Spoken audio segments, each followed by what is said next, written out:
144 सालों के बाद लगे महाकुंभ प्रयागराज के पावन पर्व का आज 16वां दिन है। सुबह से ही लाखों लोग त्रिवेणी संगम में स्नान, ध्यान, पूजा पाठ कर रहे हैं।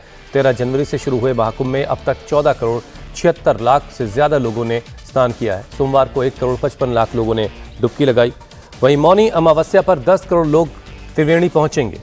हर दिन करोड़ों श्रद्धालु प्रयागराज पहुंच रहे हैं। इस वक्त संगम तट पर आने वाले सभी रास्ते पूरी तरह से खचाखच भरे हुए हैं। देश विदेश से करोड़ों लोग संगम में डुबकी लगाने के लिए पहुंच रहे हैं।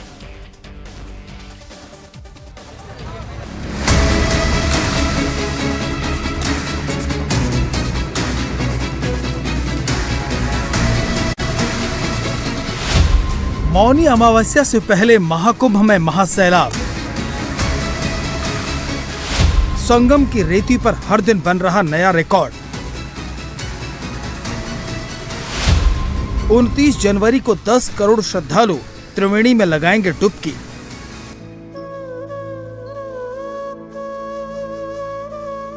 महाकुंभ में इस वक्त श्रद्धालुओं का महासैलाब दिख रहा है। जहां तक नजर जा रही है, नरमुंड ही नरमुंड नजर आ रहे हैं। लाखों की भीड़ आस्था में सराबोर होकर संगम तट की तरफ चली जा रही है। आज महाकुंभ का 16वां दिन है। सुबह 4 बजे से ही लोग संगम में डुबकी लगा रहे हैं। देवताओं के गुरु बृहस्पति एक राशि में 1 वर्ष रहते हैं। पुनः घूम करके उस राशि में पहुंचने में उनको 12 वर्ष लगते हैं। जब बृहस्पति कुंभ राशि में उपस्थित होते हैं तब जो है प्रयाग में कुंभ लगता है। तो 12 वर्ष के बाद ये क्रम आता है। मात्र पावन पवित्र धारा प्रयाग की ही ऐसी है जहां हर वर्ष माघ मेला आयोजित होता है। बाकी हर जगहों पर 12 वर्ष बाद ही कुंभ लगते हैं। इसलिए वहां कल्पवास करने का कोई विधान नहीं है।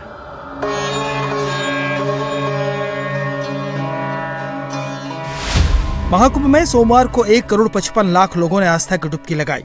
हर दिन 10 लाख कल्पवासी यहाँ स्नान कर रहे हैं। 13 जनवरी से अब तक यहाँ 14 करोड़ 76 लाख लोग स्नान कर चुके हैं।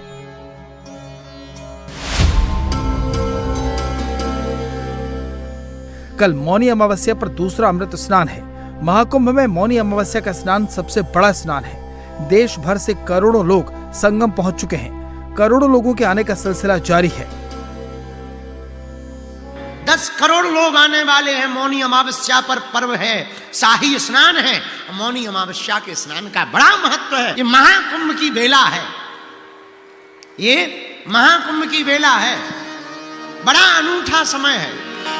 अद्भुत आनंद है महाकुंभ का। जहां देखो कोई तिलक लगा है और हमें गांव के वो लोग दिखाई पड़ते हैं। क्या आस्था है, बड़ी क्या व्यवस्था है और क्या आस्था है। जरा देखना, गांव के लोग, वो बूढ़े पुराने लोग सिर पे पोटली रखे हैं लेकिन संगम डुबकी लगाने आए हैं। कुंभ नगरी में हालात ऐसे हैं कि प्रयागराज जाने वाले सभी रास्ते भरे हुए हैं। हर तरफ से रोज कई हजार गाड़ियां प्रयागराज पहुंच रही हैं, जिन्हें पहले ही सरकार की तरफ से निर्धारित पार्किंग में पार्क करवाया जा रहा है और वहां से तमाम लोग पैदल ही संगम क्षेत्र तक पहुंच रहे हैं। महाकुंभ में महासैलाब को देखकर पूरी दुनिया हैरान है। हजारों विदेशी लोग संगम नगरी में पहले ही पहुंच चुके हैं। दुनिया भर के बड़े बड़े स्टार भी महाकुंभ में पहुंच रहे हैं। सोमवार को रॉक बैंड कोल्डप्ले के लीड सिंगर क्रिस मार्टिन भी भगवा वेश में प्रयागराज पहुंचे। क्रिस मार्टिन के साथ उनकी फ्रेंड और अमेरिकन एक्ट्रेस डकोटा जॉनसन भी आस्था के इस महासंगम को देखने, उसे अनुभव करने महाकुंभ में पहुंची हैं। आम आदमी के साथ साथ राजनेता भी संगम में डुबकी लगाने के लिए बेकरार हैं।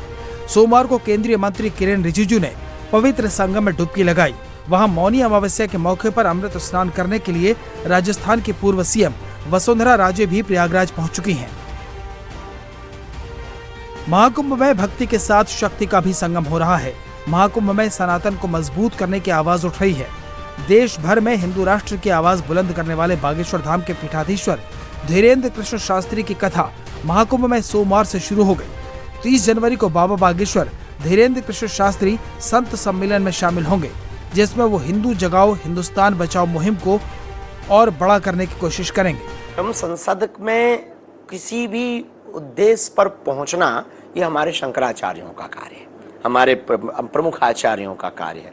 हम अपना घर्षण, अपना मंथन उनके चरणों में रख सकते हैं। हम प्रस्ताव यही रख रहे हैं कि सबका तोड़ है हिंदू राष्ट्र। सनातन बोर्ड का तोड़ क्या है? हिंदू राष्ट्र।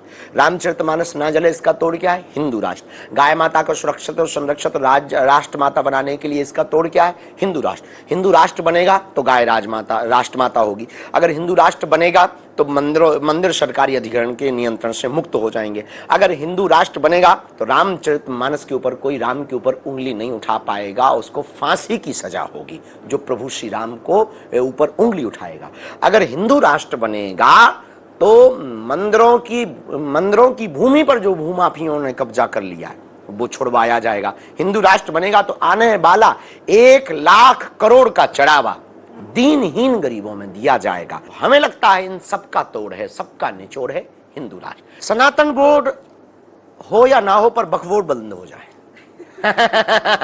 अरे हिंदू राष्ट्र बन जाए, हम सब बनवा लेंगे। ये कानून बहुत जल्दी लाना चाहिए क्योंकि हम सब सनातनियों के अंदर उबाल आ रहा है। प्रयागराज में संगम की रेती पर महाकुंभ में भक्ति और आस्था का अनूठा संगम देखने को मिल रहा है। पूजा, प्रवचन और ध्यान श्रद्धालुओं को आकर्षित तो कर ही रहे हैं, एक से बढ़कर एक आयोजन भी भक्तों की आस्था में दिव्य भक्ति का संचार कर रहे हैं।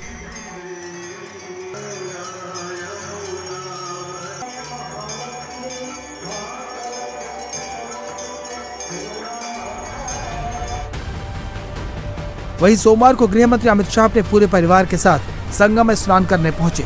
इस दौरान गृह मंत्री ने सीएम योगी और साधु संतों के साथ पवित्र संगम में डुबकी लगाई, मां गंगा की पूजा की, गंगा जल से आचमन किया और फिर पवित्र संगम के पानी में खड़े होकर सूर्य देव की पूजा की, सूर्य को अर्घ्य दिया।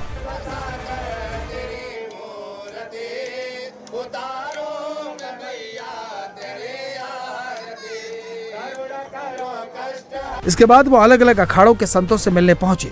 अमित शाह ने पुरी के शंकराचार्य स्वामी निश्चलानंद सरस्वती जी महाराज से भेंट की।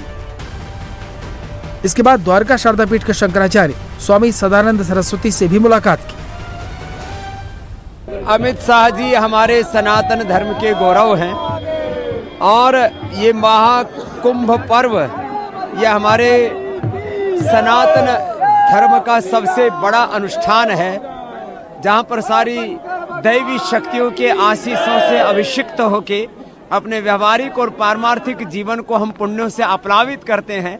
तो ये सनातन युग का गौरव काल है और ऐसे इस गौरव काल में जब सारे ब्रह्मांड से एक दिव्य अमृत वृष्टि हो रही है इस प्रयागराज में, इसमें देश के गृह मंत्री आकर के जब यहाँ के जल से अभिषिक्त होते हैं तो यह हमारे सनातन धर्म के लिए बहुत ही गौरव की बात है। वही गृह मंत्री के महाकुंभ में स्नान पर अब सियासत होने लगी है। प्रयागराज से 925 किलोमीटर दूर मध्य प्रदेश के महू में संविधान निर्माता डॉक्टर भीमराव अंबेडकर की जन्मस्थली पर कांग्रेस की जय बापू जय भीम जय संविधान रैली में कांग्रेस अध्यक्ष मल्लिकार्जुन खड़गे ने कहा, गंगा में डुबकी लगाने से क्या गरीबी दूर होती है? मत जाओ। अरे भाई, गंगा में डुबकी लेने से गरीबी दूर होती क्या? आपको खाना मिलता पेट को।